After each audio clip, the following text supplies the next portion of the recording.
Welcome, noble viewers, to Science and Spirituality on Supreme Master Television for the first in a three-part series on near-death experiences, or NDEs. For many years, NDEs were not seriously examined or openly discussed by the scientific community. Recently, however, thanks to a growing number of scientific studies and research efforts, thousands of NDE accounts have been formally documented worldwide. For more than 10 years, Dr. Jeffrey Long, a radiation oncologist from Louisiana, USA, has been at the forefront of this movement and has contributed immensely to the advancement of near-death experience research. A near-death experience may be defined as two components, being near-death and having an experience. The near-death part means that the person is so physically compromised from some accident or illness that they're generally unconscious and may even be clinically dead. They're so physically compromised that if they don't improve physically, they will suffer irreversible permanent death. And yet at that time, when they're unconscious and should have no possibility of a remembered conscious event during that period, they do have the experience part of a near-death experience. Dr. Long's comprehensive collection of surveys and evidence of near-death experiences from across the globe is presented in a recently published book he co-authored entitled Evidence of the Afterlife: The Science of Near-Death Experiences. The non-profit Near-Death Experience Research Foundation was founded by Dr. Long and his wife in 1998 and serves as a platform for people from all walks of life to share their personal NDE stories with the public by submitting them online at the Foundation's website. A 100-item questionnaire is used to screen all submissions to assure only those who have truly undergone a near-death experience have their story recorded by the Foundation. The website contains the largest known database in the world of individual NDE accounts. Let us now learn more about near-death experiences from Dr. Long. How many people actually have a near-death experience? A Gallup poll published in 1982 estimated that perhaps as much as 5% of the population has had a near-death experience.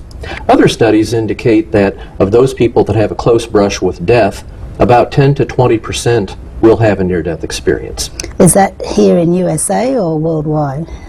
The concept of about 5% of the population having a near-death experience actually comes from several different surveys around the world, United States, Germany, and Australia specifically, and that's felt to be approximately accurate.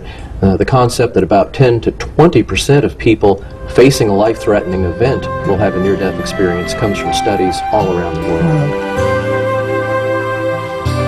Reports of near-death experiences often describe entering into a blissful state and seeing beautiful heavenly realms.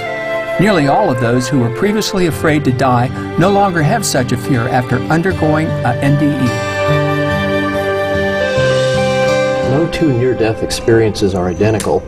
If you study large numbers of near-death experiences, and I've studied over 1,300, I've seen what other researchers have seen, and that is that there are elements consistently observed in near-death experiences.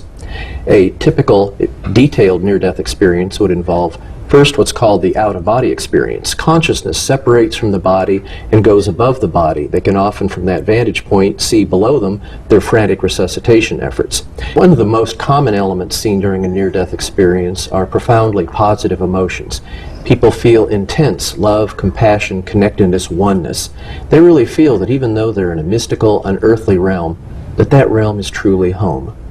In addition to that, very often in these unearthly realms, they may come to believe that they have, if you will, universal knowledge. They say, aha, I understand how the universe works, my role in it, what's going on. Knowledge beyond anything we could possibly know here on Earth. Unfortunately, essentially always, they're not allowed to retain any of that knowledge, but those are certainly some very interesting near-death experiences that do describe that. The impact of personally experiencing a near-death experience is profound. People that have that are generally changed and substantially changed, and the changes they go through last the rest of their life. What we've observed is that the people having a near-death experience, after their experience, but over time, they almost always believe that there's life after death. Well, of course they do. They believe they personally experienced it. They almost never fear death anymore because they have a strong awareness, even an understanding about life after death. And so, but other after effects may include decreased materialism. They have a much more interest in loving relationships with other people. These tend to be people that, if they were in jobs where they had to compromise their moral principles, such as sales jobs at any cost, they may find that after their near-death experience, that's not a good match. And commonly, near-death experiencers will change professions and go into the healing professions, or professions in where they can manifest their newfound or increased ability and desire to interact lovingly with their fellow human beings. After this brief pause, we will continue our intriguing interview with Dr. Jeffrey Long. Please stay tuned to Supreme Master Television.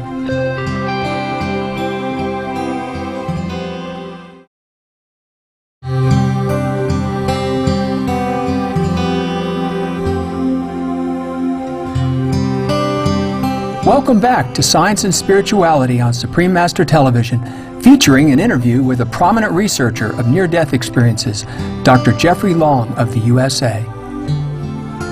Over 1,000 near-death experiencers from all age groups, races, and religious backgrounds have documented their stories online at the Near-Death Experience Research Foundation website. Regardless of the variations in demographic profiles of these individuals, Dr. Long has discerned 9 common themes from these recorded experiences. He says that these similarities constitute 9 lines of evidence that, taken together, are conclusive proof of the existence of an afterlife. As he points out, no physiological or psychological explanation of NDEs can account for what is observed in NDEs. Some of the remarkable commonalities between reported near-death experiences include meeting deceased relatives, out-of-body experiences, and total consciousness while under general anesthesia. And also you spoke about the volume of the near-death experiences we're talking about and the consistency of the stories. A basic scientific principle is that which is real is consistently observed. So you would expect, if near-death experiences were real, you would consistently observe elements, not only among the over 1,300 I studied, but you'd also expect that consistency of what goes on during near-death experiences from what all the other researchers are seeing in the thousands of other near-death experiences that have been reported.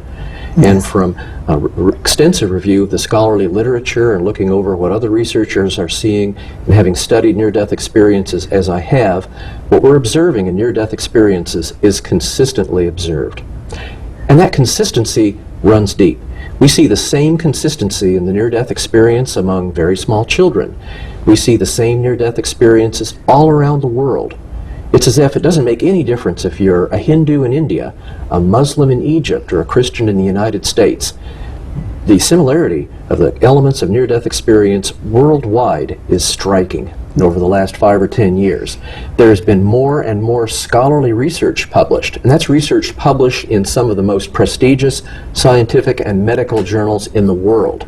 And I think perhaps as a result of that research, or perhaps scientists and physicians asking people that they know if they personally perhaps have experienced a near-death experience, I think for a variety of reasons, today we're having more open-mindedness among scientists and physicians about the reality of near-death experiences than we've ever seen before. As an overview, about 45% of people have an out-of-body experience in the sense that they see ongoing earthly events at a time they're unconscious or even clinically dead. That's called the out-of-body experience component of the near-death experience, and it's typically the first element that's observed. As part of my study, I asked, did you experience a separation of consciousness from your body?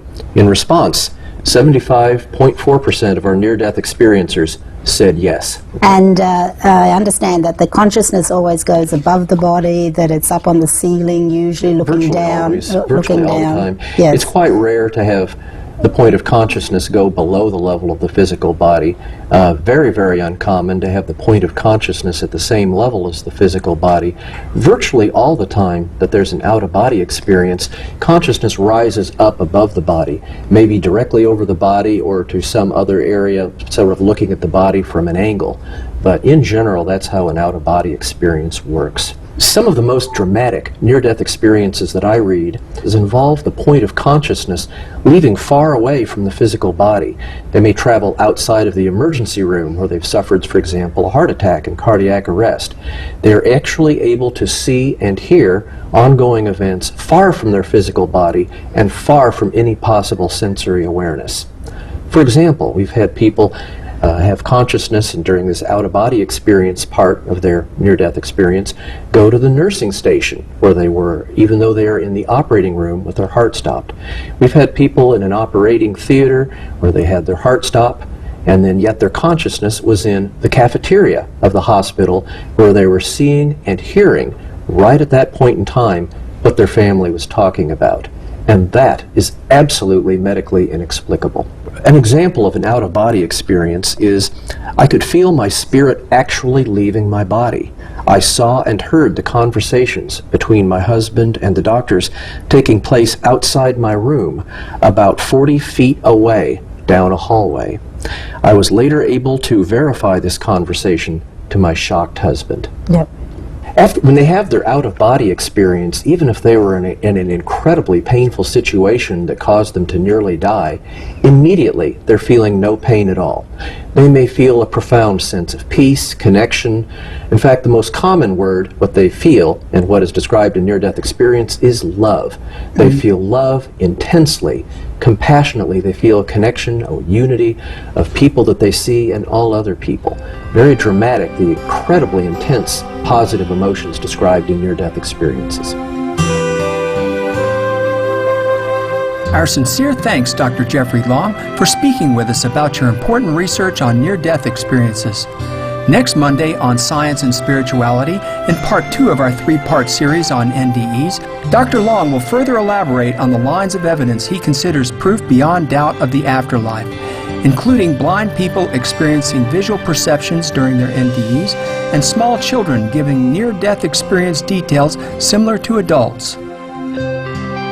For more details on Dr. Jeffrey Long, please visit www.nderf.org. Dr. Long's book, Evidence of the Afterlife, is available at www.amazon.com. Our appreciation, caring viewers, for your company on today's program. Next is Words of Wisdom after noteworthy news. May we all look within to discover who we truly are. For more details, please visit www.suprememastertv.com/SS